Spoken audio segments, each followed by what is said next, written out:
Okay, so floats are numbers that are positive or negative, containing one or more decimals.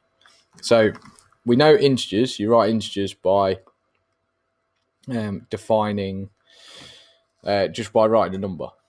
If the computer sees a number and a dot, a decimal place, it will automatically turn it into a float. All right, so a float's a different type of data. So it's any positive or negative number that contains one or more decimals. Okay, so these are all examples of different types of floats.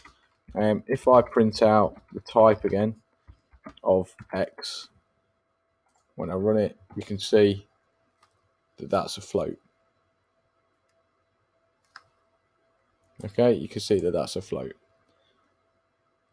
So yeah, floats are really useful if you want to work with decimal numbers. Again, if you watch the operators video where all these data types will start to come together, you understand why we teach you about data types first. If you watch the operators video, you'll see why this is so important, because if you don't use floats for some types of like division and things, the answers can actually be inaccurate because they'll get rounded.